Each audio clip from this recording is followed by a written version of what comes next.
for stopping by the Life of Sassy and checking out my video today. Oops, I did it again. We're back in the basement pantry, even though I swore last time I cleaned it up it would be the last time I let it get like that. Life happened, work got busy, and well, it needs to be cleaned up again. So let's get back into the basement pantry and clean it up.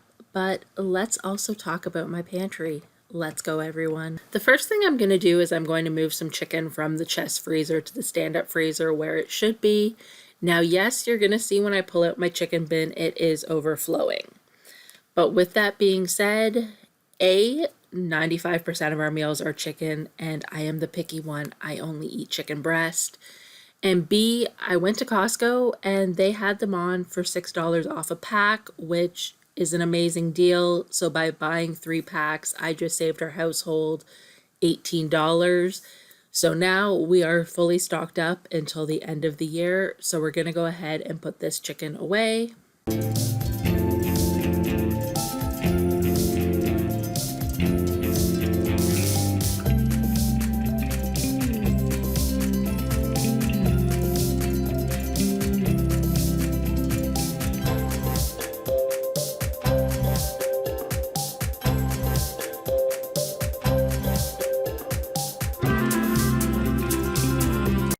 Now onto my pantry floor. Yes, there's a bunch of groceries, but there's also a few other things this time. Here are the parts to my air conditioner, which I had recently taken out of the window. As well, there's a random box you're going to see me move out. We actually thought that was living in the basement. Turns out it was in the dining room. So I brought that down. I'm just going to move it into the other room. At some point, we will get to that other room, just not today. But yes, this is a couple trips to the grocery store, as well as at least 1 trip to Costco, maybe 2. I think it's only 1 though. But yes, to address a question in my previous video, yes, the groceries are sitting on the floor. I personally have always done that. Most of them are in bags, and outside of my potatoes and onions, everything that is sitting on the floor is in a package. It's either a canned, a packaged, or a jarred good. We don't keep loose food in our basement outside of the potatoes and onions, and we only keep those down here because they actually store better in the basement than they do upstairs. So I've honestly never thought about putting them on the floor until I get them put away. Next, I want to address the amount of food I have in my pantry. Do I have more than the average person? Probably, but many factors go into this. But I want to let you all know that none of the food in my pantry goes to waste. You see me checking the expiry dates. I make sure to rotate everything, and I buy based on the quantities my family will use. Now, I will say since the pandemic, there are certain products we do probably keep a little bit more on hand, just because I still find that there are shortages. The bacon bits are an example. For a couple of months, our Costco was out. So I do keep a couple extra packages on hand, but for example, the pack I just bought is good until 2025. I'm going to be honest, it ain't going to make it that long. So that is one of the factors, is how readily available are some of the products we keep. Another factor that comes into play when it comes to my pantry is pretty much everything I buy it when it is on sale. We never just go to the grocery store and buy things. Yes, there are a few things we keep on hand that never go on sale, and I always do my research and see who has the best price. The Velveteen is an example. It never goes on sale. But because we mainly only buy things when they're on sale, when I see them, I stock up. And again, I know how much we use generally within the sale cycles. Now, the only thing is, since the pandemic, the sale cycles have shortened immensely. It used to be if you missed a sale on ground beef, well, next week or the week after, another store would have it. Now in my area, we may not see that sale again for another 4 to 6 weeks. So I factor that in when I buy things, is how often does it go on sale and how much will my family consume. Because we keep this pantry in the basement and we shop the sales, we pretty much never run to the store to grab something. We are always shopping our pantry before we're considering going to the store, and honestly, I never run into the store for 1 or 2 things anymore. That is what the pantry saves me from, because every time I run into the grocery store, I'm probably going to spend more than I planned. Here I am sorting our onions, and next I'll be sorting potatoes. Yes, we store both our onions and potatoes in the basement. I just find this helps them to last longer because they want to be in a cool, dry place. Now, I don't have a cold room, but my basement does work. I find by doing this, my onions and potatoes will last 2 to 4+ months as long as I am monitoring them. And what I mean by that is the reason I sort them, you see me setting onions aside. Anything that looks off or questionable goes upstairs to be used immediately. Also, weekly, as I come down here, I will go through the boxes and see if any of my potatoes are going soft or my onions, and do they need to come upstairs? Because honestly, one bad potato or onion is all it takes to take out the whole box. So this is a little bit more work, but again, I only buy potatoes and onions when they're on sale. Also, I kind of feel like this is a way of life for me and what I learned growing up, because growing up, both sides of my family had pantries and cold rooms in their basement. Now, I don't have a cold room. I'm slightly jealous. But growing up, this is what my family did. My mom's side had a small hobby farm with a massive garden and cows. And on my dad's side, my Omo was an amazing, amazing gardener and had a vegetable garden. Now, I don't have that talent. I do not have a green thumb, so I have to buy my produce. But growing up, they always aimed to grow enough to get them through the winter. So I kind of feel like that part is a little bit hereditary.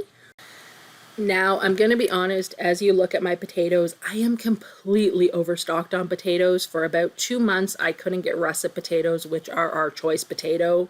So I was buying white potatoes, which is what I'm moving from one bag to the other.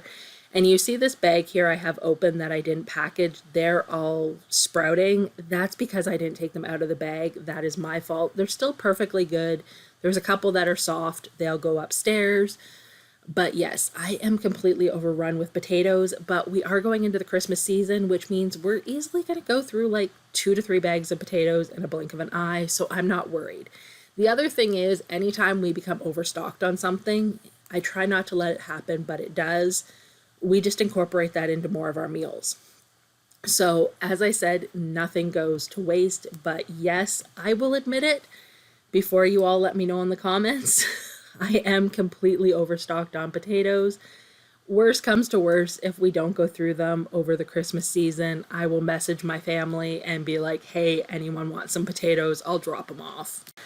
Now, I realize a lot of you are probably sitting there adding up these groceries in your head, but I promise you, shopping this way saves our family so much money. Like I said, that chicken, did I need 3 packs? No. But because they were on sale, buying 3 packs, I saved $18. Again, the potatoes, right now, they are currently selling in my grocery store for $4.99 or $5.99 for a 10-pound bag. I bought these for $1.88 a bag. So by doing this, it does truly save our family so much money. Is it a little bit more work? 100%, but it's work that I feel we benefit from. Now, I will admit this. We have scaled down our pantry. There actually used to be a 3rd shelving unit in this room.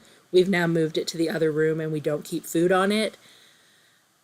Before the pandemic hit, I was working on scaling down our pantry, but then the pandemic hit and it just made me see how important this pantry was. You know, my goal right now is to always make sure we have at least 2 weeks or more of food on hand, that if something were to happen, we wouldn't have to go to the grocery store. You know, during the pandemic, that was the thing. If you got sick, you were in a 2-week quarantine. So that's where my brain went. Okay, I have to have 2 weeks worth of food that if we can't leave the house, we have it on hand. But also, I want to make sure everyone's taken care of. You know, if work gets busy and I can't grocery shop, we've got it on hand and it doesn't affect how we eat. The other thing is, I'm going to be honest, right now my pantry is probably at its fullest. I find some of the best deals, especially since we bake and make a lot of things ourselves, come at the end of the year during the Thanksgiving Christmas season. So here is where I have stocked up on most of our baking supplies, cereals, and all of the things. So at the end of the year, my pantry is at its largest, but as the year goes on, it will start to scale down. It will switch to a bit more of what we eat during the summer. You won't see as many canned tomatoes and things. But also, in January, my spending seems to go down. I remember I had one January a couple years ago. I literally spent $32 on groceries all month. All we were buying was milk, yogurt, and some fresh things that were on sale. But that is where my pantry goes up and down. Right now, I am at the height because I'm going to be honest, there have been some amazing sales that I just couldn't say no to. But slowly it will start to dwindle down and then we will start all over again. I hope this has given you some insight into my pantry. I am not a hoarder. I wouldn't call myself a full-on prepper, but that's what I look for. I'm trying to be prepared that anything me and my family need, we have on hand. And that is what my pantry gives me.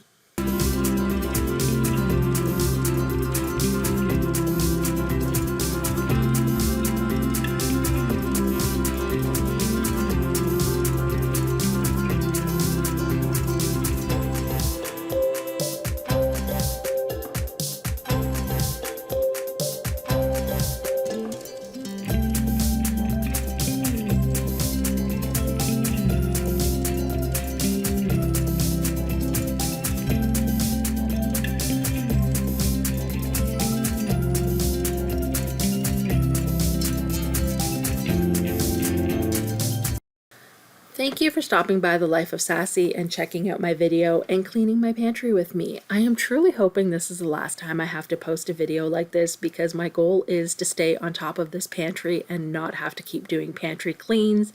It's a goal. I'm working on it. Now, I hope I've answered all of your questions, but if something new has come up or you just have an existing question I didn't get to, please drop it in the comments below and I will answer it for you. Now, I realize this is a lifestyle. It's not what everyone does.